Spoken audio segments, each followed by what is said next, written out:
toutes et à tous. Je vous souhaite la bienvenue. On va faire un live aujourd'hui avec Francine, mon amie Francine Parello.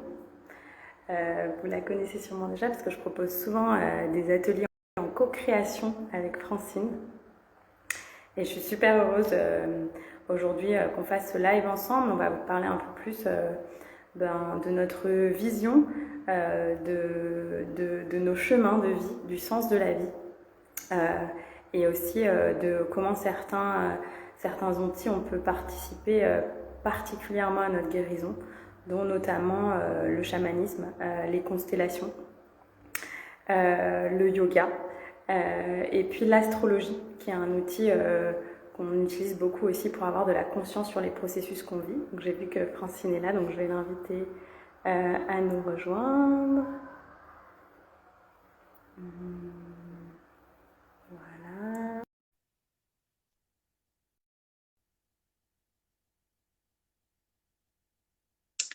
Alors. Hello. Ah voilà. Ok. Super. Salut. Coucou. Ça va? Comment tu vas? Ça va? Ouais, bien. Chaudement, mais ça va. Ouais, chaudement aussi, moi aussi. J'essaye d'ouvrir le pied là pour me donner plus de stabilité. Ça va. All good. En même temps, ça me fait très rire de dire ça. Bon, alors attends, 2 secondes. Hop, 1 minute pour faire les réglages et j'arrive. C'est complètement ok.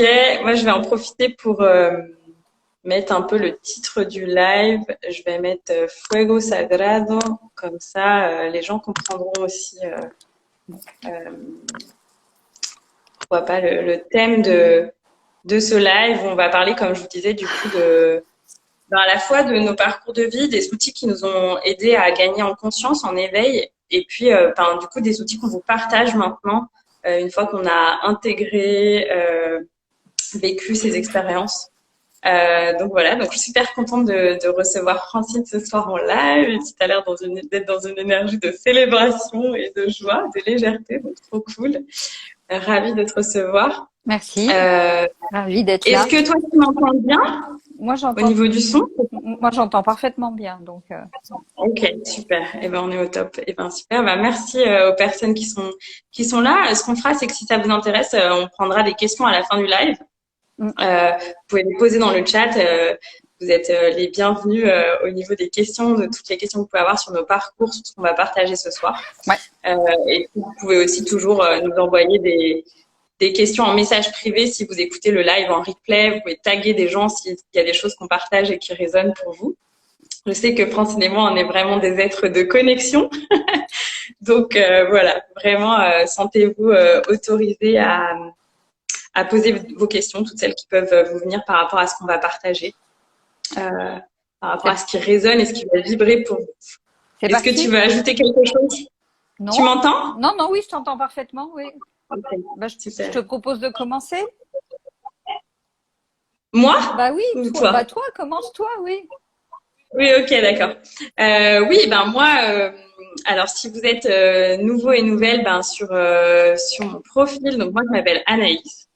On m'a beaucoup appelée Anna plus jeune, et donc c'est aussi pour ça que j'ai appelé mon entreprise Anahata Life, et Anahata c'est le chakra du cœur, parce qu'à un moment j'ai eu un déclic de pouvoir avoir ce choix dans la vie de vivre depuis l'espace du cœur et pas forcément dans le mental comme on m'avait beaucoup transmis ou fait croire, voilà. Et donc à un moment je me suis rendu compte qu'on pouvait faire des choix de cœur dans la vie pour tout en fait, et qu'on n'avait pas besoin d'être raisonnable dans tous les espaces de notre vie. Et ça m'a apporté beaucoup de liberté et ça m'a beaucoup connecté à la magie de la vie. Et donc voilà, aujourd'hui, je transmets aussi ce que j'ai pu comprendre, vivre sur mon chemin pour apporter ma contribution aussi au monde. Et je le fais du coup à travers différents outils qui, moi, m'ont beaucoup aidé. Le coaching, j'accompagne les gens en coaching de vie, notamment sur des aspects de transformation, de changement de vie, de reconversion professionnelle ou de lancement d'activité, parce que moi, avant, j'étais avocate d'affaires. C'est toujours marré, ça. Voilà. Donc j'avais une vie voilà très différente et ça m'a demandé un vrai chemin de faire cette transformation. Et donc aujourd'hui, je suis hyper heureuse d'accompagner des gens là-dessus. Et je transmets aussi les enseignements, la pratique du Kundalini Yoga, qui est un outil qui m'a beaucoup aidé à me reconnecter à ma force de vie en fait. À dépasser mes peurs, à dépasser mes croyances limitantes, à me reconnecter aussi à une forme d'énergie qui me dépasse. Et puis, j'utilise aussi énormément dans mes activités les huiles essentielles qui m'ont beaucoup aidé aussi dans la guérison émotionnelle de ce qu'on peut traverser dans des transformations de vie. Guérison de l'enfant intérieur, guérison de mon énergie féminine aussi, parce que j'étais dans une énergie très masculine avant. Et donc voilà, je transmets tout ça beaucoup en présentiel parce que comme Francine, je sais qu'on partage cette passion des espaces sacrés de métamorphose en groupe.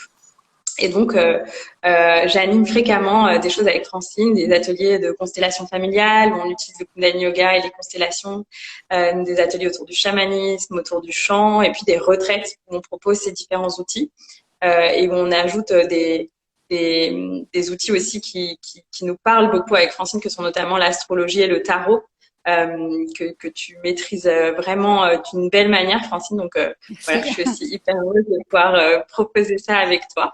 Et puis, je vais te laisser te présenter, du coup, pour partager tout ça avec les gens, tous tes talents. Oui, alors merci Anaïs pour cette belle présentation. Moi, ça me fait toujours rire quand tu dis que tu étais avocate. Mais en fin de compte, c'est tellement en lien, pardon, avec cette idée de métamorphose. Puisque moi, donc je m'appelle Francine, je suis née en Espagne il y a un peu plus d'un demi-siècle, un tout petit demi-siècle. J'ai eu plusieurs vies professionnelles. J'ai d'abord commencé à travailler dans l'événementiel et pour un grand chef cuisinier qui était Monsieur Paul Bocuse. Et puis ensuite, je suis rentrée vraiment dans le business en étant commerciale, puis directrice commerciale. Bref, un passé de 25 ans en entreprise, donc je prenais des avions, je prenais des trains, je me déplaçais toujours en France et à l'étranger. Et un jour, je me suis dit, mais c'est fatigant tout ça. Et puis ça, voilà, c'était plus trop ma voie. Et la vie est venue sonner à ma porte avec un presque premier burn-out. Et puis un second pour me dire que vraiment, c'était pas mon chemin et qu'il fallait que je revoie ma copie. Ce que j'ai fait. Et depuis 2013, je suis à mon compte. En premier temps, en étant consultante et formatrice. Et ensuite, après, j'ai encore forcé un peu plus dans le 180 degrés, où là, je suis devenue vraiment accompagnante. Et je suis partie voyager pour aller à la rencontre de chamans, puisqu'on m'a toujours dit que j'en étais une, mais je voulais savoir ce que c'était qu'un chaman. Voilà. Donc, j'ai voyagé et j'ai un peu plus compris ce que c'est qu'un chaman. Et surtout, je le vis maintenant à l'intérieur de moi. Voilà.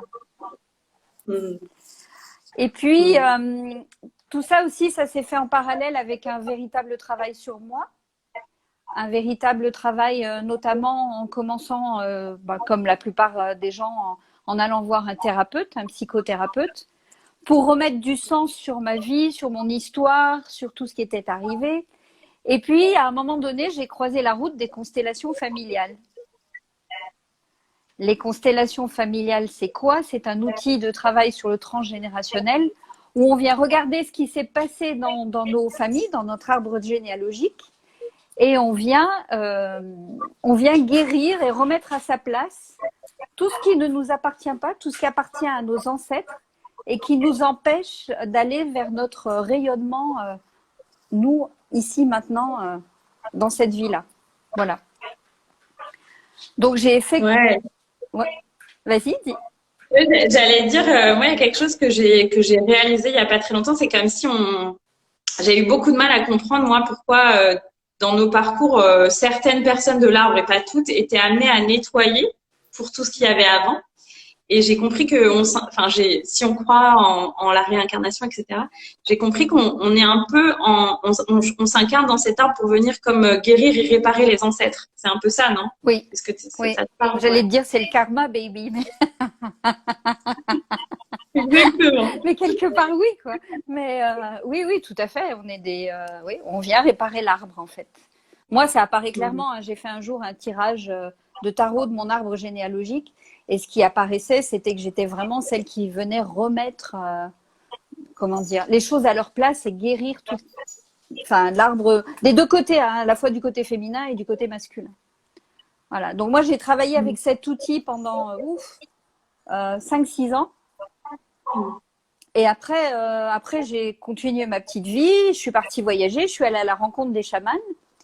Et quand j'étais en Inde, la personne avec qui j'avais fait tout mon travail sur les constellations familiales a envoyé un message en disant « Je fais une formation, je transmets mon savoir. » Moi, j'ai dit « Ouh là là, c'est pour moi, je vais y aller. » Donc, je me suis formée et je suis maintenant facilitatrice ou thérapeute en constellation familiale.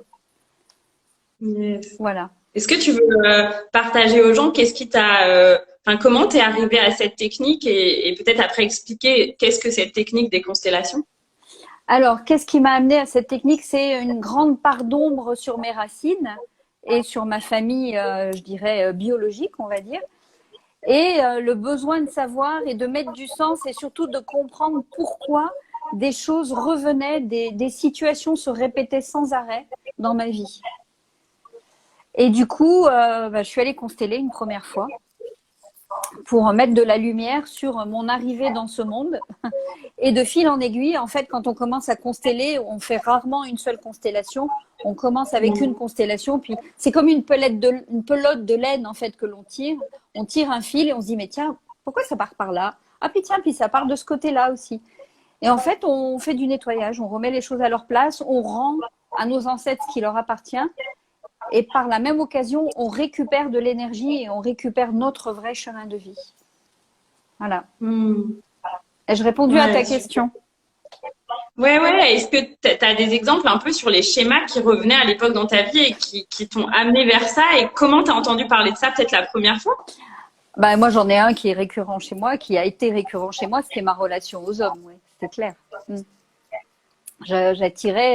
J'attirais toujours des hommes qui avaient une famille d'origine, c'est-à-dire leurs parents, leurs frères et sœurs, qui étaient vraiment très présents, très forts. Les 2 hommes avec qui j'ai été mariée, parce que j'ai été mariée 2 fois quand même, il fallait que ça rentre bien dans ma petite tête.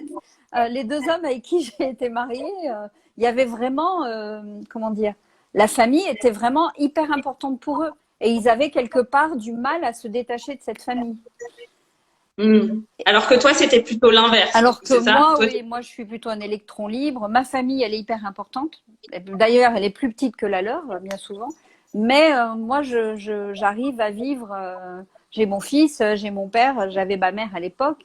Et puis voilà, ma famille. Et puis cousins, cousines, j'ai quelques cousins, cousines avec qui je suis encore en contact, un oncle et une tante. Et puis voilà, quoi, ça s'arrête là. Mais eux, c'était vraiment beaucoup plus prégnant et plus marquant, en fait. Et ça, comment dire? Voilà, en fait, c'était ce type d'homme qui revenait et qui, en apparence, étaient des hommes très forts, très conquérants, mais qui, en fait, gardaient un petit. Il y avait toujours le petit garçon derrière, en fait. Voilà. Okay.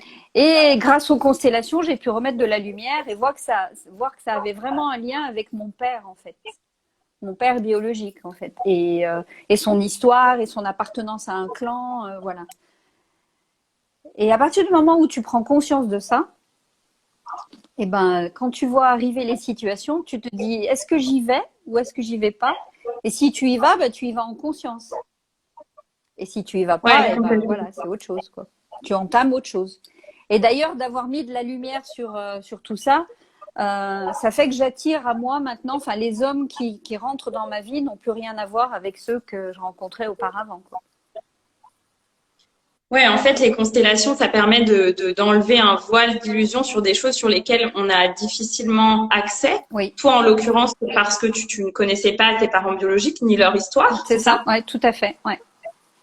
Et en fait, ça marche pour tout dans notre vie. Tout ce qui reste caché dans l'inconscient va apparaître dans la constellation en fonction du sujet qu'on va poser, c'est ça? C'est ça, tout à fait. Ouais. Super. Est-ce que toi, tu peux tu peux nous partager, d'après toi, à quoi ça sert du coup les constellations? Je sais qu'il y a 3 sujets principaux que tu partages souvent. Et peut-être au-delà, toi, qu'est-ce que tu as pu voir, expérimenter, des transformations dans ta vie ou dans celle de personnes que tu as accompagnées? Alors, ça sert à remettre les choses à leur place, c'est-à-dire à redonner à la personne ce qui lui appartient, à l'ancêtre, à redonner à l'ancêtre ce qui lui appartient. Et puis aussi, par exemple, on peut avoir dans des familles un fils qui a pris énergétiquement la place du père. Ça peut arriver. Et donc, là, on remet les choses à leur place. Ou une fille qui a pris la place de la mère et du coup, le couple parental est plus du tout équilibré, puis ça a des conséquences sur la vie de famille et sur les enfants. Donc ça, on remet les choses à leur place, ça c'est une première chose. Deuxième chose, on rapatrie les exclus. Dans une famille, il y a souvent des gens qui sont exclus. Alors l'exclusion peut revêtir plusieurs formes. Ça peut être, par exemple, quelqu'un qui a divorcé et dont on parle plus du tout, quelqu'un qui est mort et dont on parle plus du tout parce que quand on en parle, ça fait trop souffrir. Ça peut être quelqu'un qui est en prison et dont on parle plus non plus. Voilà. Enfin, il y a énormément d'exemples d'exclusion. Et quand on constelle, on rapatrie l'énergie de cette personne, de cet ancêtre, dans l'arbre généalogique. Et du coup, ça remet les choses encore une fois à leur place. En équilibre, oui. En équilibre. Oui. Et la troisième chose, ouais, termine. La troisième chose, on est dans le rétablissement de l'ordre du donner et du recevoir. Ça, c'est les lois de l'univers, en fait, quoi. Respecter la place, respecter l'ordre du donner et du recevoir et rapatrier les gens qui ont été exclus. Parce que être exclu, c'est comme si, quelque part, on t'enlevait une partie de toi-même, puisque on est aussi la somme de tout ce que nos ascendants ont pu semer sur le chemin. Que ce soit des actes lumineux ou des actes un peu plus sombres. Mais on est la somme de tout ça. Est-ce que je suis assez claire? Ouais, j'allais te poser cette question de pourquoi rapatrier les gens. Et souvent, c'est parce que déjà, c'est des tabous, souvent, les personnes qui ont été exclues. Oui. Et du coup, on comprend qu'il y a une forme de libérer la parole. Et puis, il y a une forme de, comme tu dis, redonner sa juste place à tout le monde, en fait. Oui, et puis il y a du secret aussi. Et qui dit secret, c'est des choses lourdes à porter. Et puis certaines fois, on est dans un espèce de schéma qui revient et on comprend pas. Et moi, j'ai même eu des gens qui m'ont dit, mais j'ai la sensation de reproduire des choses qui ne m'appartiennent pas. Je comprends pas pourquoi je revis ça sans arrêt. Et en fait, tu le revis, baby, parce qu'il y a eu quelqu'un avant toi qui a créé un déséquilibre et que c'est à toi que revient la tâche de remettre les choses dans l'ordre, quoi. Et c'est un cadeau, en fait. C'est un cadeau. Moi, en tous les cas, j'ai choisi de prendre ça comme un cadeau. Voilà. Ouais, tout à fait. Merci de ce partage. Est-ce que toi, je pense qu'au plan astrologique, peut-être tu as une vision de ça, mais je sais que moi, pendant un temps, je me suis beaucoup dit, parce que j'avais aussi l'impression d'être un peu la seule personne dans mon arbre généalogique à faire ce chemin de mise en lumière. Et du coup, j'avais l'impression que certes, ça avait l'air de profiter à tout le monde, mais j'étais un peu là, pourquoi moi et tout. Et pourquoi, en fait, il y a un moment, je me disais, mais est-ce que tout le monde, et dans toutes les générations, les gens ont eu à faire ça? Ou est-ce que toi, dans ta vision des choses, peut-être qu'on est à cet instant particulier de l'humanité où on est vraiment invité à nettoyer ces karmas transgénérationnels? Parce que moi, j'ai l'impression que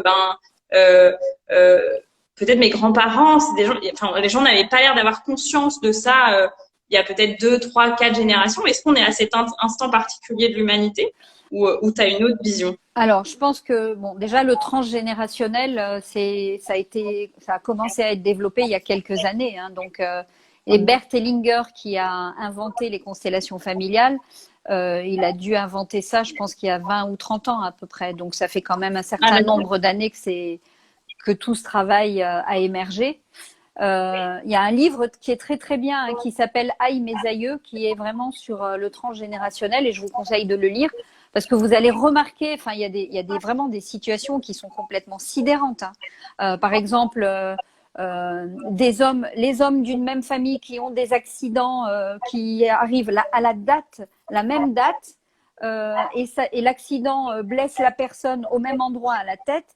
Et en fait, en remontant dans l'arbre généalogique, on se rend compte que il y a un ancêtre qui est mort à la guerre, et il est mort comment? Il est mort par une blessure à la tête. Donc voilà, ça peut vraiment faire émerger des choses complètement fortes, mais qui remettent de l'équilibre en fait. Donc ça, elle en parle, l'auteur là. Oui, je me rappelle plus elle a un nom assez compliqué, mais elle en parle. Oui. Voilà. Je partagerai, j'avais fait un post là-dessus, je partagerai après le live. Je conseille Mais vraiment, oui, si vous avez je conseille. Aïe mes aïeux, aïe comme aïe quand on a mal et mes aïeux, et vous trouverez le livre. Ouais. Donc voilà, c'est les constellations, c'est ça. Après, je pense que on est dans une accélération en ce moment. Les énergies, alors bon, moi je suis pas une experte dans tout ça, mais les énergies de la Terre, le taux vibratoire de la Terre augmente et il nous est demandé, enfin tout du moins pour les personnes qui sont en chemin, de vraiment d'accélérer le mouvement. Et oui, on voit de plus en plus de personnes qui bossent sur elles et qui viennent regarder ce qui s'est passé dans les ancêtres, quoi, dans l'histoire des ancêtres.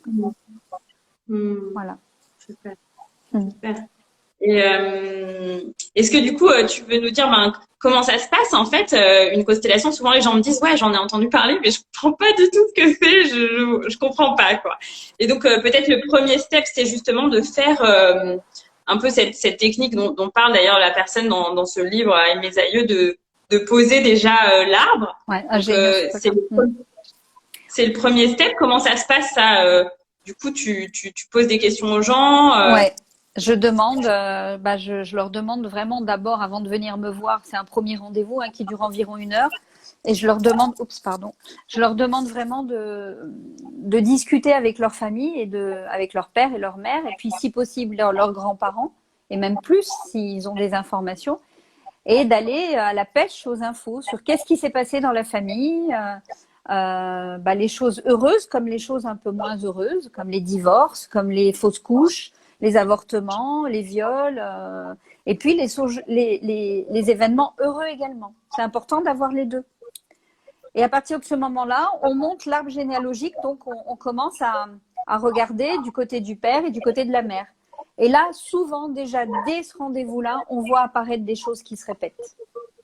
Souvent. Et lors de ce premier rendez-vous est décidé de la problématique, on décide ensemble de la première problématique sur lesquelles ils veulent consteller. Donc ensuite, on peut faire une constellation individuelle ou une constellation de groupe. Personnellement, j'avoue que je préfère les constellations de groupe parce que vous avez la puissance du groupe. Et là, vous voyez devant vous exactement ce qui s'est passé en fait. Donc les constellations de groupe, c'est vous arrivez dans un groupe, ils ne connaissent pas votre histoire, vous ne connaissez pas la leur non plus, et vous exposez rapidement votre problématique sans rentrer dans les détails, parce que moi j'aime qu'on ne rentre pas dans les détails de façon à ne pas polluer le mental des personnes.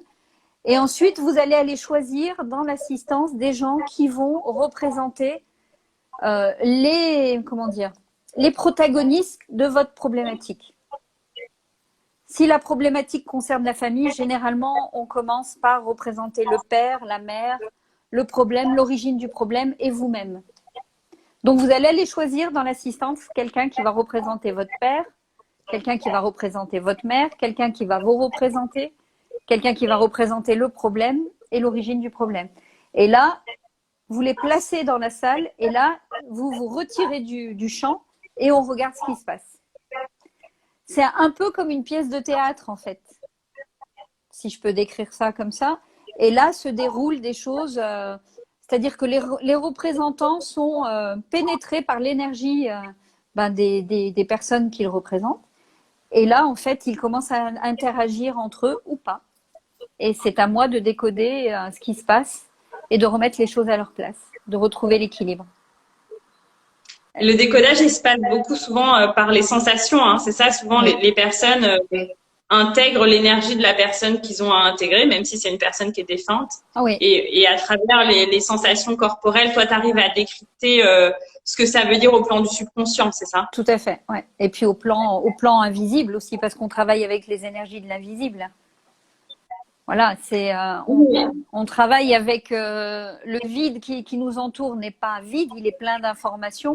Et c'est ces informations qui viennent et qui nous aident à remettre de la lumière sur ces histoires, en fait, ou sur ces secrets de famille. Oui, souvent tu dis que en fait on vient accéder au plan de l'âme de chaque personne, c'est ça? Oui.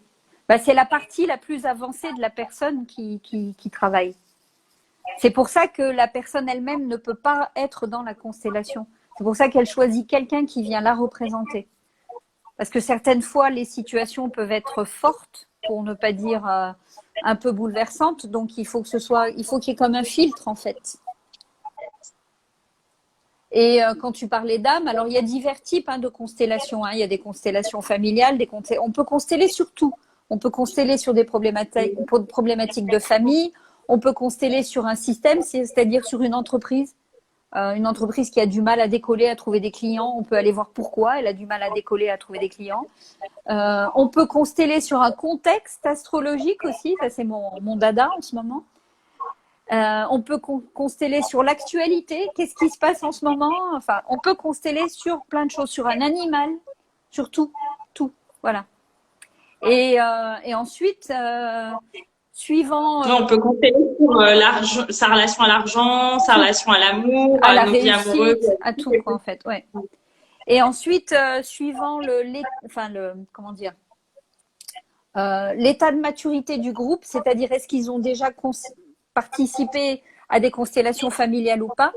Parce qu'en fait, de participer à des constellations familiales, ça nécessite vraiment de couper la tête. Quand je dis couper la tête, c'est couper le mental, en fait.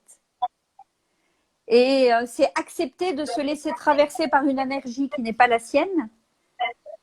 Et c'est pouvoir accepter aussi d'avoir mal dans son corps, de commencer à dire des choses qui peuvent des fois paraître fortes ou violentes, parce que ça arrive. Et de se dire, c'est pas moi, mais c'est la personne que je représente. Ou ce que je représente, c'est comme ça. Donc, suivant la maturité du groupe, on peut être sur des constellations où il va y avoir de la parole. Ensuite, on peut être sur ce qu'on appelle une constellation voilée, où c'est-à-dire que vous allez être choisi sans savoir qui vous allez représenter. Et ça, tu l'as déjà fait avec moi et tu as vu la puissance. Tu as vu à quel point ça peut être puissant. Et puis, il y a aussi, mais ça c'est très difficile, j'avoue ne pas encore l'avoir pratiqué, parce que ça demande une certaine maturité du groupe, c'est ce qu'on appelle la constellation de l'âme. C'est-à-dire qu'il n'y a aucune parole et on laisse faire l'énergie et on laisse faire les représentants. Et tout se remet à sa place tout doucement sans que j'intervienne. Ah oui, d'accord. Voilà. Okay. Mais c'est long. En fait, cette dernière façon de procéder est très longue. Elle peut être vraiment très longue, en fait. Voilà. Et voilà. On peut poser l'intention que ça arrive bientôt, mais quand ce sera prêt, mais le côté le plus intéressant, enfin moi, ce que vraiment j'aime de plus en plus faire, c'est des constellations voilées, c'est-à-dire quand les personnes ne savent pas qui elles représentent. Parce que du coup, on vient pas polluer le mental, en fait. On vient pas. La personne ne vient pas. Quand elle sait qu'elle va représenter un père, elle va pas inconsciemment aller chercher son père, quoi, ou l'image de son père, ou quoi que ce soit. Super. Et quand on est. Et enfin, dernière chose, c'est quand on est choisi pour représenter quelqu'un, il n'y a jamais de hasard. Ça vient toujours en résonance de notre propre histoire. Voilà. Oui, complètement. Je suis tout à fait d'accord avec ça. Et c'est vrai que maintenant, pour avoir pratiqué plusieurs constellations en individuel, en groupe avec toi, je trouve que les deux sont très, très riches et que si on a envie d'un peu d'intimité, on a aussi envie de partager avec toi et puis les différents outils que tu as parce que tu étais aussi quelqu'un qui reçoit beaucoup de messages, des plans invisibles au-delà de ce qui se passe dans la matière. Aussi ton analyse astrologique, etc., du tarot. Tu peux offrir des séances extrêmement complètes au-delà de l'outil de constellation. Et je trouve que parfois, si on n'a pas envie de l'outil du groupe ou on n'a pas envie d'attendre aussi un atelier, une constellation individuelle, c'est quand même extrêmement puissant. Et moi, je me souviens de celle qu'on avait fait ensemble où déjà dans l'énergie, quelques heures avant, quelques heures après, j'avais eu des échanges avec les personnes de ma famille qui étaient très inhabituelles au sens positif. Et puis aujourd'hui, on fait beaucoup plus de constellations en groupe et des constellations voilées. Ouais. Et c'est vrai que c'est extrêmement fort parce que, comme tu dis, on n'est pas pollué, on est probablement peut-être plus connecté à nos sensations. Et c'est d'autant plus puissant, quoi. C'est assez bluffant, en fait. Ouais, tout à fait. Ouais. Et c'est la puissance de C'est la puissance de cette méthode, de cet outil, j'allais dire. Mais j'aime pas le mot outil, mais vraiment de cette méthode, quoi. Ouais, c'est vraiment ça. Et juste peut-être, je me dis, ça peut être chouette de rappeler aux gens l'origine en fait de cette pratique, comme tu dis, je sais pas non plus quel mot utiliser, De de cette cette méthode. médecine, Ouais. Oui, oui, c'est ouais, une de cette méthode. méthode. Est-ce que tu veux nous dire, donc je comprends que c'est cette personne Bert Hellinger, qui était allemande, hein, c'est oui, il ça? était d'origine allemande et il était en fait un missionnaire. Et il a été envoyé en Afrique du Sud, il me semble. Et là, en Afrique du Sud, il a observé les tribus locales rendre des cultes aux ancêtres, honorer les ancêtres. Ce qui est toujours pratiqué dans pas mal de pays et dans pas mal de traditions, mais qu'on ne pratique pratiquement plus ici, en Europe, en Occident. Alors, on le fait au moment de la Toussaint, hein, on apporte des fleurs au cimetière, voilà. Mais je veux dire, pour la majorité des gens, les morts sont morts, les ancêtres, ok, on parle des fois un peu de la famille, mais basta, quoi. Et en fait, lui, il a observé ça et il a vu que il y avait des cérémonies qui étaient pratiquées, où on venait solliciter les ancêtres, parce que les ancêtres sont ceux qui interfèrent pour nous avec les plans invisibles, de façon à ce que notre vie se déroule le mieux possible, en fait. Ils sont tout le temps là, mais ils sont sur un autre plan, sur un plan invisible. Et ils sont là pour nous aider à avancer dans notre vie. Sauf que nous, on est dans une société qui, un peu comme saint Thomas, on ne croit que ce que l'on voit et on n'y croit pas à tout ça. Sauf que lui, il a vu que tout ça, ça fonctionnait. Et donc, il s'est dit, je vais créer une méthode. Et c'est ce qu'il a fait. Il a créé la méthode des constellations familiales, qui est fortement inspirée, de toutes ces traditions où on vient faire des soirées, où on rentre en transe et où on capte les ancêtres, on capte les messages de l'invisible. C'est aussi ce que font les chamans hein, dans certaines traditions. Super. Et ben écoute, c'est une parfaite transition parce que j'allais te proposer aussi de partager justement ce chemin de vie que tu as vers le chamanisme et comment peut-être les premières fois les gens t'ont dit que tu avais peut-être ce chemin et comment tu as cheminé vers différentes pratiques de chamanisme et aujourd'hui, qu'est-ce que tu transmets par rapport à ça? Alors, moi, je pense que alors, à mon souvenir, hein, la première fois que j'ai dû, je devais avoir une vingtaine d'années, quand un jour, sur un salon professionnel, alors que j'étais en train de travailler sur un stand, une personne est arrivée et elle me connaissait pas et elle a commencé à me raconter qui j'étais. Elle était médium en fait, et elle a commencé à me dire que j'étais comme elle. Et que j'avais des dons et qu'un jour, il faudrait vraiment que je les développe, en fait, ces dons-là. Il allait falloir que je les mette au service de la communauté. Et puis bon, j'ai continué ma vie professionnelle et heureusement d'ailleurs, parce que ça m'a permis d'avoir un esprit rationnel aussi et puis de travailler mon ancrage. Parce qu'on ne peut être on ne peut être chaman, on ne peut travailler avec l'invisible qu'à partir du moment où on est ancré dans la matière. Autrement, on est trop là-haut et on vrille, quoi, en fait. On n'est pas, voilà, c'est pas solide ce qu'on va faire. Donc, j'ai continué ce chemin professionnel et puis à un moment donné, il y a eu des crises dans ma vie. Donc, il y a eu un premier burn-out, j'ai eu un divorce, puis j'en ai eu un autre et là, je me suis dit non, mais c'est pas possible, quoi. Et ça revenait tout le temps, en fait. Ça revenait tout le temps. À chaque fois que je consultais un astrologue, on me disait, mais pourquoi vous êtes là? Vu votre thème astral, vous avez plein de possibilités, vous avez plein de dons. Et moi, c'était, mais... Et en fait, j'ai un soleil en maison 12. Et le soleil en maison 12, il a besoin aussi d'avoir l'éclairage de l'autre pour savoir vraiment qui il est, quoi. Voilà. Et petit à petit, je me suis dit, ok, c'est mon chemin. Et puis, ça me plaisait, en fait. Et puis, j'ai commencé à étudier le tarot de Marseille. Et quand je dis l'étudier, c'est vraiment regarder la symbolique des cartes, faire l'association avec les lettres hébraïques. Et j'ai eu la chance de rencontrer quelqu'un qui m'a transmis ça et qui est une personne qui est à la retraite et qui était avant professeur de français et professeur d'histoire. Donc, en termes de connaissances, là, il y a quand même un bon bagage. Et puis, du coup, ça m'a ouvert les portes, en fait. Et Et en 2017, je suis allée marcher sur Compostelle. Et puis, j'ai commencé à faire du chant. Et mon professeur de chant m'a parlé chamanisme. Et moi, qui n'avais absolument jamais fumé ou pris quoi que ce soit, bah, j'ai commencé à m'intéresser à ça. Et j'ai vu des études, notamment aux États-Unis, qui prouvaient que les plantes permettaient de guérir des gens qui avaient des pathologies très graves, notamment en termes de dépression, de mal-être. Il y avait des études qui prouvaient qu'en un an, en étant suivi par un thérapeute et en faisant un travail avec un chaman, en un an et demi, on arrivait à résoudre le problème. Et là, du coup, waouh, mais s'il y a des études, c'est que vraiment, il y a du fond, quoi, en fait.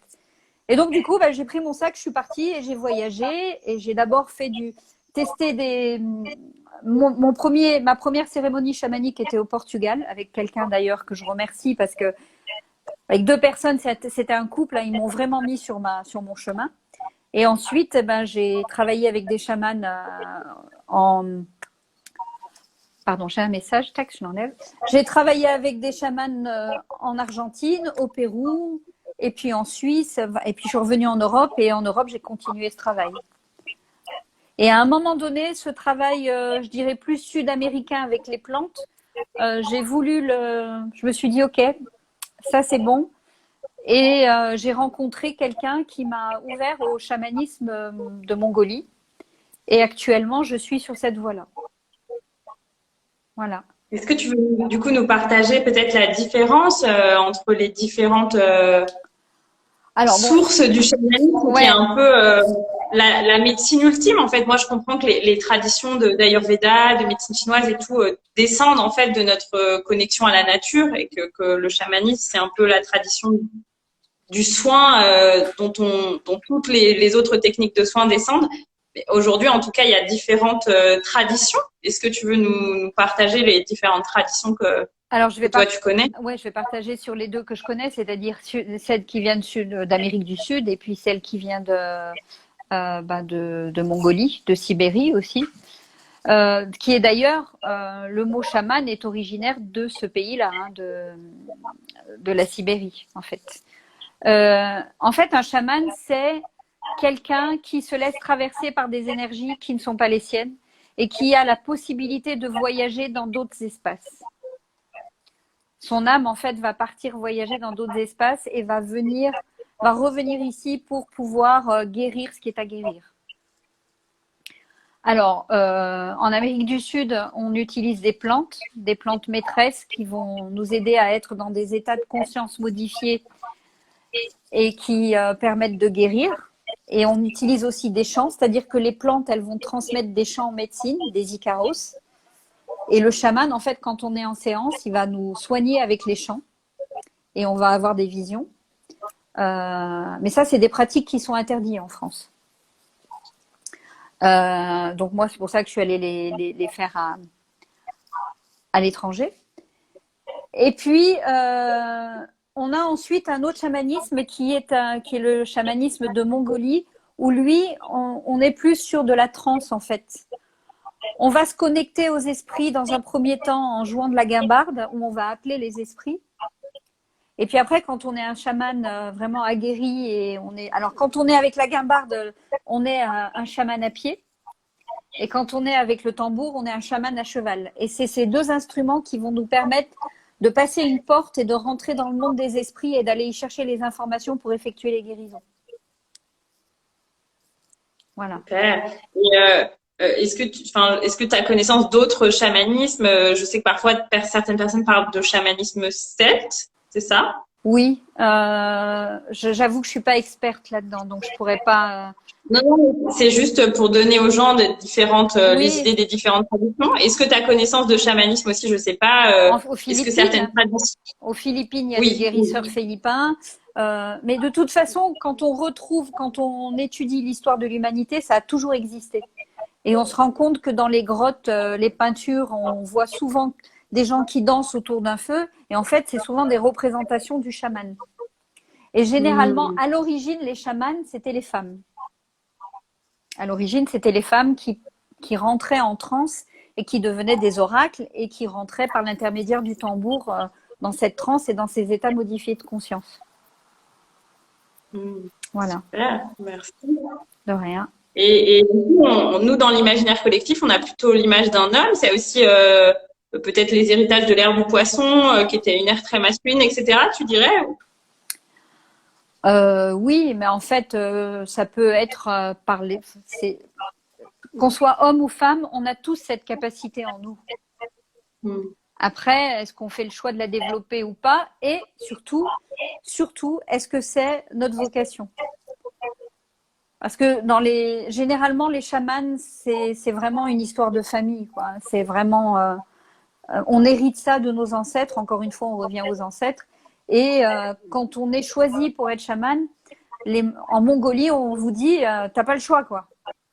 Et si tu refuses ta vocation, les esprits vont créer plein de problèmes pour que tu te rendes compte que il faut que tu ailles dans cette voie-là. Voilà. On peut tomber malade, on peut vraiment avoir des graves problèmes. Donc voilà. C'est pas forcément. Enfin, dans ces pays-là, c'est pas forcément vu comme une partie de plaisir. Hein. Ça peut vraiment être.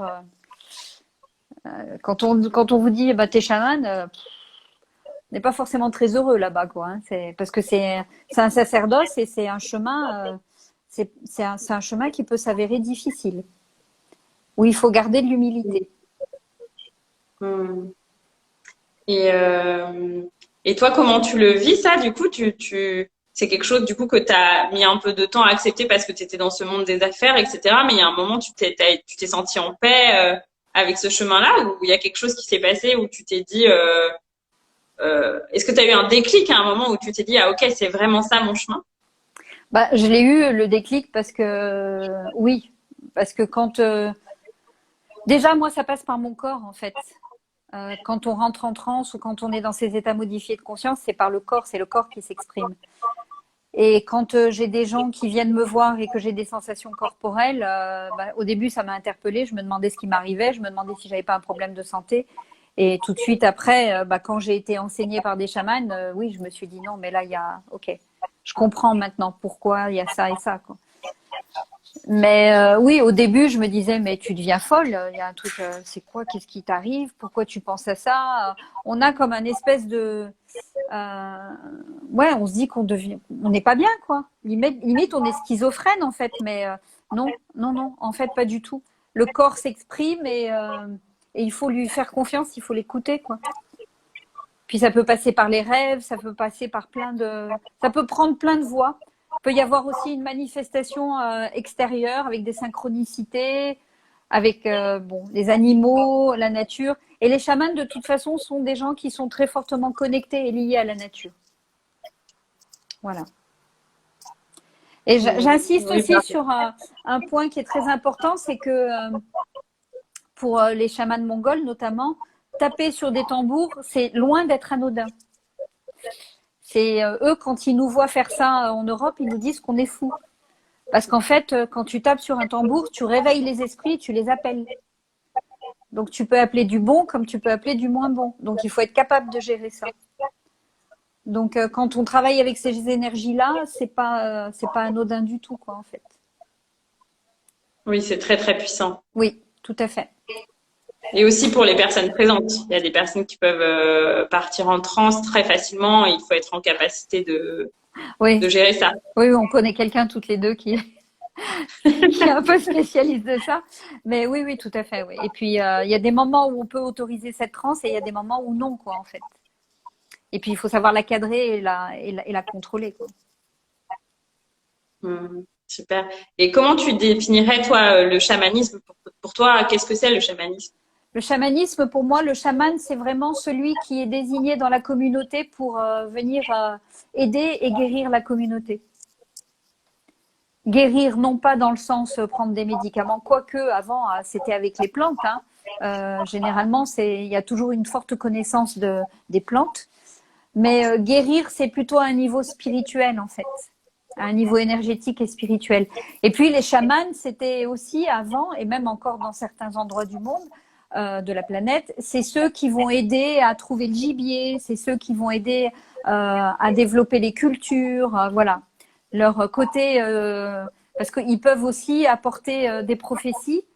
Il y a un côté devin aussi certaines fois, et ça peut aider la communauté pour son développement. Donc voilà, le chaman, c'est celui qui voyage dans d'autres espaces, mais tout ça au service de la communauté. Super, merci.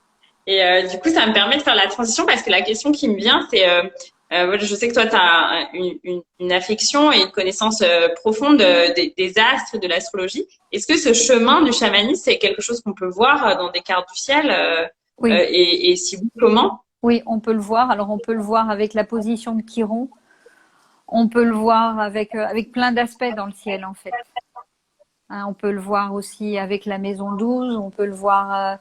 le signe du Gémeaux aussi est un signe qui peut parler de chamanisme, le signe du Taureau. Après, ça dépend, c'est tellement complexe l'astrologie, mais oui, il y a plusieurs façons d'identifier. Oui, tout à fait. Ouais. Après, est-ce que c'est une vocation? Est-ce que c'est quelqu'un qui va devoir travailler avec ou pas? On peut le voir, mais ça nécessite vraiment d'avoir un échange avec la personne, en fait. Oui, complètement. Oui, et moi, ce que je ressens et ce que je pense, c'est que c'est pas la voie de tout le monde du tout. Qu'aujourd'hui, il y a une reconnexion à ça, qui est probablement une invitation globale à se reconnecter à la nature, à notre sagesse, des compréhensions de la nature, des messages de la nature, etc. Mais que c'est vraiment pas la vocation de tout le monde. En fait, c'est se reconnecter vraiment à la sagesse des peuples premiers. Et ces peuples premiers, ils étaient infiniment sages. Et ils pratiquaient le culte des ancêtres et ils continuent à le pratiquer, encore une fois, dans beaucoup de pays. Et ça participe à l'équilibre du monde. Et en fait, on voit maintenant une émergence de tous ces courants, notamment au niveau du chamanisme, parce qu'il y a urgence, en fait.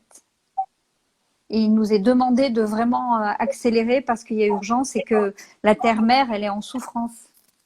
Gaïa est en souffrance et que l'homme, en y mettant du rationnel et en expliquant les choses scientifiquement, l'homme s'est éloigné de la nature. Alors que tout est lié, notre vie, notre destinée est liée à la nature. Et on ne peut pas occulter ça. Et qu'en en quelques années, on a fait disparaître beaucoup plus d'espèces que pendant toute l'histoire de l'humanité. Donc il y a vraiment urgence en fait. Mais c'est pas une mode, ça s'accélère maintenant parce qu'il faut se dépêcher. Voilà. Oui, c'est une invitation. Tout à fait. Complètement, super, merci.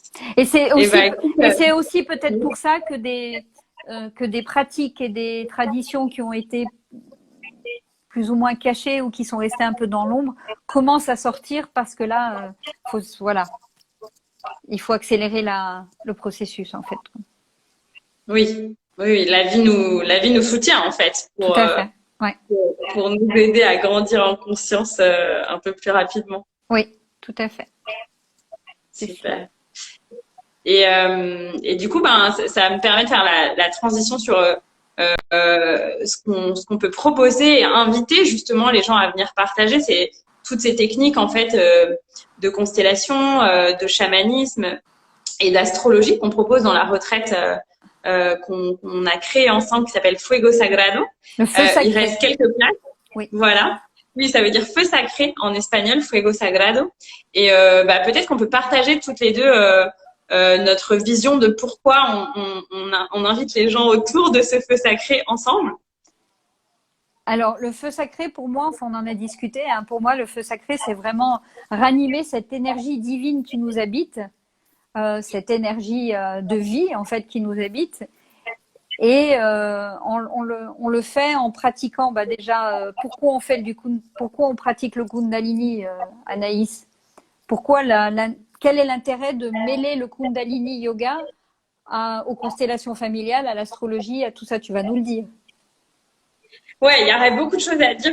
Je vais essayer de faire court, mais moi, en tout cas, dans ce que j'ai vécu et dans les enseignements que j'ai transmis, c'est que le Kundalini Yoga, ça m'a beaucoup déjà reconnecté à moi, reconnecté à mon corps, parce que j'étais comme beaucoup de gens, je travaillais où j'étais très stressée, etc. Et donc, j'ai commencé d'abord à rencontrer le yoga parce que j'avais des problèmes de dos, parce que je travaillais trop. Et c'était d'abord un yoga plus classique, un hatha yoga. Et puis, quand j'ai découvert le Kundalini yoga, j'ai vraiment eu l'impression qu'on me mettait dans le TGV par rapport à un bus, peut-être, je sais pas. Et tout s'accélérait beaucoup plus vite et ma connexion à mes sens, à mon énergie de vie, ma force, c'est comme si toutes les peurs que je pouvais avoir s'estompaient. J'ai vraiment trouvé cet outil extrêmement puissant, du coup, à la fois en termes de reconnexion à mes sens qui se développaient, les sens que je pouvais ressentir à travers le toucher, à travers l'odorat, à travers le goût, et puis mon subconscient se nettoyait extrêmement plus rapidement, même si à côté je faisais un travail thérapeutique, etc. Et donc voilà, j'ai trouvé vraiment cet outil extraordinaire. Donc c'est un outil qui va venir nous reconnecter au corps, rééquilibrer tous les systèmes physiques du corps, notamment le système nerveux, le système hormonal, etc. Développer notre système psychosensoriel, c'est vraiment aussi ça, je crois, en plus l'enjeu astrologique de l'ère du Verseau, c'est la reconnexion à tous nos sens et à l'invisible. Et voilà, moi personnellement, c'est l'expérience que j'en ai fait, c'est que le Kundalini Yoga, ça m'a aussi reconnecté aux mondes invisibles. C'est un yoga qu'on dit très énergétique, ça s'appelle le yoga de la transformation, si on pouvait le traduire, et ça vient réveiller cette énergie de vie qu'on a en nous, que tout le monde a, puisque si on n'avait pas d'énergie de Kundalini, un minimum en nous, en fait, ça veut dire qu'on est mort. Donc quand on est grâce à un peu d'énergie de Kundalini dans le bassin de nos parents, et puis voilà, on est vivant parce qu'on a de la Kundalini, mais souvent, elle est un petit peu endormie.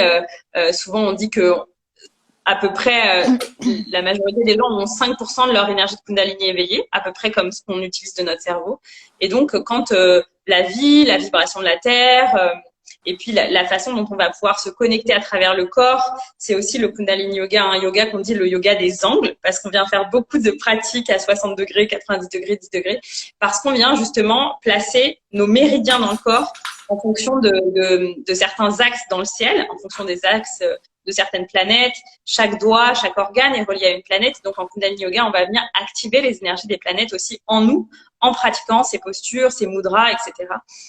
Donc, voilà, pour moi, c'est vraiment un yoga du grand tout, quoi, du cosmos. Et du coup, moi, personnellement, c'est aussi un yoga qui parfois me permet de me connecter à mes ancêtres. J'ai vraiment parfois des connexions à certains ancêtres pendant mes pratiques. Et donc, voilà, en fait, on vient ouvrir les sensations en pratiquant le Kundalini Yoga. Et ensuite, quand on rentre dans les constellations, du coup, c'est super fluide parce qu'on s'est déjà reconnecté à nos sensations, à nos émotions. On a déjà un petit peu appelé à nous nos ancêtres, tous nos alliés de l'invisible. Et du coup, c'est un yoga qui est vraiment hyper compatible avec les pratiques chamaniques, avec les pratiques de constellation. C'est comme si c'était une continuité, quoi. Ouais. Et alors, ça me permet de rebondir aussi sur quelque chose, c'est que c'est important d'être connecté au corps parce que souvent on fait tout un travail d'analyse et de psychothérapie et on comprend les choses au niveau intellectuel et en fait on a l'impression que qu'on est bloqué après. Et en fait il faut que cette compréhension elle descende au niveau corporel. C'est ce que j'appelle la descente conceptuelle, en fait. C'est vraiment que tous ces changements et tout ce qu'on a compris descendent et s'imprègnent dans nos cellules pour que les choses changent vraiment. Et donc, pratiquer le Kundalini avant de faire une constellation, ça nous ouvre, ça nous ramène au corps et ça nous permet d'être vraiment ouvert aux énergies qui vont arriver quand on va être en constellation. Merci de ce partage parce que beaucoup de gens et moi-même, peut-être toi aussi, au début du chemin, j'avais l'impression que la guérison pouvait se faire que dans l'esprit. Non, ça passe par le corps beaucoup. Ouais. Parce que les traumas, ils restent dans notre corps. Et à partir du moment où on les identifie ici, il est nécessaire aussi d'aller les débloquer dans le corps, en fait. Voilà. Je sais pas l'heure qu'il est, faut qu'on soit vigilante parce que. Oui, complètement. Bon, normalement, ça coupe pas au bout d'une heure maintenant, mais on peut de toute façon terminer par ce partage sur le feu sacré. Donc pour toi, tu disais que c'était l'énergie de la Kundalini. Est-ce que tu veux nous parler un peu plus du coup de pourquoi cette invitation à se réunir autour du feu sacré pour toi? Déjà parce que je pense qu'il est grand temps qu'on se guérisse soi-même et puis le fait de le faire en groupe, c'est encore plus puissant. Qu'on est dans une année qui est vraiment pour moi décisive au niveau astrologique pour l'humanité, puisqu'on a un carré entre Saturne et Uranus qui vient nous parler de défendre nos libertés. individuelles et collectives, et qu'elles sont largement chahutées. Et que d'être justement dans des retraites de ce type-là, déjà quand on travaille sur soi, ça a une répercussion sur notre entourage. Quand on bouge soi-même, c'est pas la peine de chercher à changer le monde, c'est pas la peine de chercher à changer l'autre. D'abord commencer par soi. Quand on fait le ménage avec soi-même, quand on fait ce qu'on appelle dans la mythologie grecque nettoyer ses propres écuries d'Augias, c'est-à-dire aller nettoyer ce qui est pas bien en nous, ce qui est pas, c'est pas ce qui est pas bien, c'est les blessures et vraiment ce qu'on a à libérer. Déjà, on fait bouger les choses et on fait bouger ce qui nous entoure. Voilà. Oui, complètement, complètement. Merci de ce partage et c'est très vrai. Et moi, c'est ce que j'ai vraiment ressenti dans mon chemin. Et puis avec toi, comme je disais pendant les constellations familiales, c'est que aujourd'hui, je suis hyper contente parce qu'à chaque fois que je revois ma famille, les choses n'ont pas toujours été faciles. Mais en tout cas, aujourd'hui, je peux me montrer sans masque complètement qui je suis, même si j'ai beaucoup changé, même si je me suis beaucoup transformée et que tout le monde comprend pas forcément tous les espaces justement dans lesquels j'évolue. Aujourd'hui, je me rends compte que je peux leur partager vraiment mon expérience avec le cœur, sans filtre, et les gens reçoivent ou reçoivent pas, ça c'est leur choix. Mais en tout cas, je sens que les relations se transforment, mais parce que moi, je me suis transformée et qu'à un moment, j'ai été en paix avec les choses et que voilà, maintenant, je peux être complètement moi-même. Alors, je dis pas que tout est guéri, hein. Ouais. Mais en effet, moi, je rappelle souvent à quel point dans l'actualité de ce qu'on vit, on peut avoir l'impression que ce qui va pas, c'est ce qui est à l'extérieur. Et en fait, voilà, tu le répètes aussi très souvent, c'est que nos pensées sont créatrices. Et si on parle de ce postulat-là, en fait, on est aussi responsable de cette réalité à l'extérieur parce qu'on a aussi des pensées, des blessures, des ombres, un karma transgénérationnel, personnel, etc. Qu'on doit aller contacter en fait, qu'on doit aller observer en conscience en étant souvent soit accompagné, soit par l'énergie du groupe qui permet de le faire avec une plus grande force et je trouve avec une plus grande conscience, chaleur humaine. Ouais, conscience aussi, parce qu'il y a l'effet miroir du groupe et c'est vrai que ouais, je suis complètement d'accord et merci de ce partage de rappeler les gens et de ramener à la responsabilité de la transformation individuelle. Qui sert le collectif et pas l'inverse. En tous les cas, moi, la personne qui m'a transmis cette méthode, elle insiste vraiment là-dessus et je suis totalement d'accord avec elle. Et en fait, quand on est en guerre avec l'extérieur, les événements extérieurs qui nous chamboulent sont toujours le reflet de ce qui nous chamboule à l'intérieur. Voilà. Ouais. Donc, d'abord travailler sur soi et après, on verra. Et si tout le monde faisait ça, ça serait déjà merveilleux. Il y aurait moins de violence sur Terre et on vivrait dans un monde beaucoup plus apaisé. Mais on y arrive petit à petit. Peut-être pas tout le monde, mais pas mal de gens sont en chemin. Voilà. Yes, super. Ouais, merci. Ouais, et je rebondis aussi sur cette idée que tu partageais de l'énergie de vie, du feu sacré. Pour moi, c'est aussi vraiment le feu. On le fait quelques jours, on le fait quand même dans l'énergie du solstice. Oui. Voilà,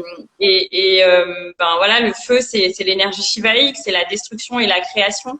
Et je trouve que dans nos parcours, c'est aussi ce qu'on a beaucoup vécu, c'est que il y a d'abord eu un travail un peu de mort, du scorpion, de mort à soi, de destruction, d'enlever les couches, d'enlever les masques, de se défaire de beaucoup de choses pour renaître. Comme le phénix et donc voilà, ça c'est vraiment l'énergie du feu quoi, la destruction, la création. Oui, et pour renaître à quelque chose de nouveau quoi, à quelqu'un de nouveau. Et c'est complètement aussi... et donc Vas-y, je t'en prie. Oui, l'invitation comme tu dis c'est de renaître et de se reconnecter à cette flamme de vie. Moi je sais que peut-être toi tu as ressenti ça, mais je sais que moi il y a un moment dans ma vie où j'avais été tellement loin dans ce qu'on attendait de moi que j'ai eu l'impression que ça s'était éteint le feu à l'intérieur de moi, que je l'avais laissé s'éteindre en fait. Oui, c'est tout à fait ça. Et en fait, ce travail qui est proposé, alors c'est un premier jour où on vient vraiment regarder les ombres et après un deuxième jour où on vient regarder les dons et tous ceux avec qui on arrive et qui peut nous aider. Et puis un troisième jour où on célèbre en fait. Voilà. Et c'est vrai que quand on fait du nettoyage, on recontacte vraiment son essence. Moi, je dis toujours essence divine. mais divine parce qu'elle est reliée à plus grand que soi, à cette énergie créatrice qui a créé la Terre et qui nous a tous créés en tant qu'êtres humains et incarnés. Et on permet de libérer ça. C'est pour ça que c'est un feu sacré, parce que c'est cette énergie, comme tu disais, qui est bien souvent endormie, qui est souvent représentée par un serpent qui est lové. Et quand on fait tout ce travail, c'est comme si on venait réveiller ce serpent qui tout d'un coup commence à monter dans notre colonne et qui est ce feu sacré qui nous permet de nous redresser et d'être l'homme ou la femme accompli, entre guillemets. Et d'aller jusqu'où on peut aller, dans notre incarnation. Voilà. Ouais, complètement, de rappeler aussi ce mot essence, parce que voilà, on parle de ce processus de renaissance, et dans renaissance, il y a essence dans le langage de l'alchimie. Oui. Et c'est comme si on était invité à revenir à qui on est vraiment. Oui. Et c'est vraiment aussi le message du Kundalini Yoga, de toutes les sagesses ancestrales. C'est que souvent quand on s'incarne, on oublie la nature, on oublie la vérité, la profondeur de notre âme. Et que le défi de la vie ici, quand on s'incarne dans cette expérience sur Terre, c'est d'aller recontacter la profondeur et le feu de cette âme. Tout à fait. C'est avant de s'incarner, on est dans l'unité, et quand on s'incarne, on rentre dans la dualité, c'est-à-dire qu'on est soit homme, soit femme. Et alors que quand on est auprès de la source, on est vraiment dans cette unité où ces deux énergies, ces deux polarités sont vraiment unis en fait. Et l'incarnation nous fait expérimenter la dualité, et bien souvent le chemin de vie, c'est vraiment d'arriver à rééquilibrer ces deux polarités pour retrouver notre union intérieure. Et quand on arrive à retrouver notre union intérieure, et le feu sacré s'active en nous, et voilà quoi. Yes, ouais. Complètement, oui, c'est l'équilibre de ces polarités qu'on va expérimenter du coup d'après cette démarche alchimique qu'on va vraiment suivre, de plonger dans les ombres et puis dans la lumière, et puis de célébrer autour du feu dans les énergies de l'été, en harmonie avec le cycle des saisons. Et puis du coup, peut-être on peut partager un tout petit mot sur l'endroit qu'on affectionne beaucoup toutes les deux, où on va inviter les gens à nous rejoindre, et on remercie déjà les gens qui sont inscrits et inscrites. Est-ce que tu peux parler 2 minutes de ce lieu ? Alors, c'est un lieu qui est en pleine nature. C'est un lieu qui est coupé un peu du monde, pas mal du monde, et c'est voulu. On est en plein dans la forêt. On est à 900, 1000 mètres d'altitude. C'est un lieu qui est entouré d'étangs. Donc, voilà, on est vraiment dans la forêt, au milieu des étangs. Et la maison, elle est confortable. Elle est rustique et confortable. Et on est, je sais pas, moi c'est un lieu que j'adore, et puis énergétiquement c'est vraiment un lieu très très fort, vraiment très fort. Oui, et puis c'est aussi, comme tu disais, un lieu où on est protégé des ondes, où il n'y a pas vraiment de réseau. Et du coup, attends, j'ai aussi un appel, donc je vais couper l'appel que je reçois. Où on est protégé des ondes, et du coup c'est vrai que moi je remercie énormément ce lieu à chaque fois, parce que ça permet une intégration extrêmement rapide des gens dans l'expérience qu'on propose et dans le groupe. En fait, il y a des très grandes transformations de groupe, parce que on n'a pas le choix de sortir, de fuir l'expérience à travers les écrans et le téléphone. Alors, ça ne veut pas dire que si vous avez une urgence à plusieurs centaines de mètres du lieu, on capte, il me semble. Oui. Mais voilà. Et du coup, on a décidé, comme initialement on devait faire ce live il y a 1 semaine ou 2, je crois, on a décidé que le Early Bird, qui initialement pour la retraite allait que jusqu'à demain, on le décale jusqu'au 21 juin. C'est cela. Donc, il y a un tarif Early Bird à 300 € pour les enseignements jusqu'à lundi prochain, si vous êtes intéressé par la retraite. Il reste quelques places, 5 places, je crois. 4 ou 5 places, oui, tout à fait. Voilà, il reste 4 ou 5 places. Donc voilà, il suffit d'envoyer un email à moi ou à Francine. Toutes les infos sont dans nos biographies sur Instagram.